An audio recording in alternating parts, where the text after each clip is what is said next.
Hi, my name's Alicia, and I'm an independent Stampin' Up! Demonstrator from St. Paul, Minnesota. Today I would like to show you a couple different tips and techniques that I used making this card. I made this card for thank you cards to send out, and I wanted to show you a couple different things that I did. The stamping technique that I used here, and a couple just little tips to make things a little bit easier for you, less frustrating when you're stamping and making your cards or creating or scrapbooking or making treats, whatever it may be. So basically the stamping technique, not sure, I can't remember if it's called generation stamping, but it's basically where you stamp off to get a different color. So here, if you can see, I have a light pink and a dark pink, a light pool party and a dark pool party, and a light daffodil delight and a dark daffodil light, light granny apple green, dark granny apple green, and this is polished pink. So basically what you do is you take your stamps and your ink pads, and you want to get some ink on your stamp just like this, and then you want to stamp off on a piece of scrap paper, and then you stamp on your mat to get the lighter pink. And that's what I did for that card. And then for the center, I wanted the dark color. So you just ink up your stamp, and then you just stamp once. And that's how you get the lighter and the darker. What this is nice for is if you don't have a lighter color pink, but you only have a dark pink, and you want it to do a light and a dark stamp, or maybe you just want it the light stamp.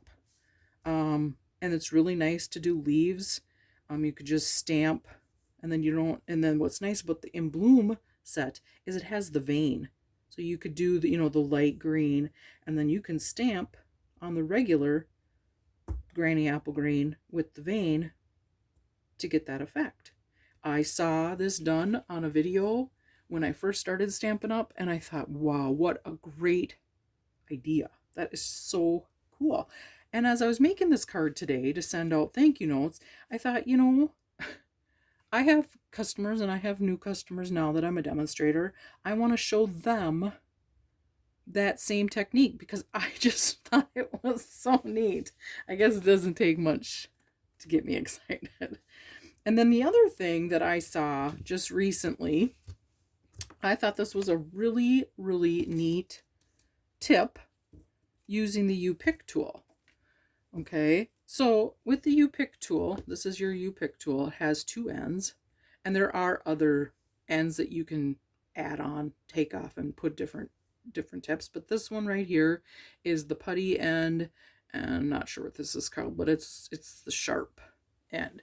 And basically what I've always been using it for is when I cut out a die, and if the paper's stuck in there and I can't get it out, there's holes in the back of the dies, I just push that through, and then the paper comes right out. Well, the other day I was watching a video, and she was using it to take backings off of glue dots and dimensionals, and I thought, oh my gosh, why didn't I think of that? And I guess what it's really for me is I know a lot of people where you get, these are the glue dots that you get in Stampin' Up's kits, like the Paper Pumpkin kit or their other kits as your adhesive in a kit, and it's really hard to get these off of the sheet sometimes and to get the backing off. Or there's some people, sometimes it's difficult to get it off of the Stampin' Up! Dimensionals. And, sometimes you may be just having a really bad day and you just can't get things to go your way, and you can't peel that off for the life of you. This is where this comes in handy. So I already, and to put on gems on your cards with a glue dot, especially if you're using the ones from the kit, these right here. And I hate to see you throw these away because you can't get them off of the backing. So this is how I put these on. So I'm going to show you how I did it using the die cuts. So basically what you do is you take your putty end of your U-Pick tool, take off your glue dot, stick it where you want it to be, and I want to put a center on this flower. So this is the video. This is what I saw the demonstrator do. She took her sharp end, instead of using like your fingernail, she used the sharp end, and she just took it. I don't know if you can see that. And she just put it under there, and look at that. It just came right off. I thought, oh my God, why did I not think of that? And then there you go. There's my little center all done. And that's how you can use, take any backings off.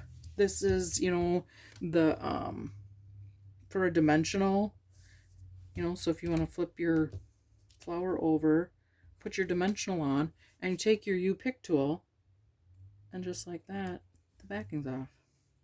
You can just like that, put that down. I'm gonna glue this one on with the all-purpose glue, and just go like that. Stick it under there. Oh, and I glued the wrong side. Okay, well, let's redo that with another one. Glue that. The all-purpose glue. I'm just going to tuck that just like that right under there. And of course, I don't like where I put this, so let's just pick that up. Put that on there again. So there's a stamping technique and a couple little tips for a little bit less frustration taking backings off of your glue dots that you get in your kits or your Stampin' Up! Dimensionals. And this made this card making a lot easier for me today.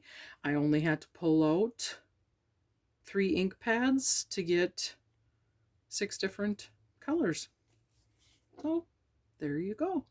Thanks for watching. Have a good day.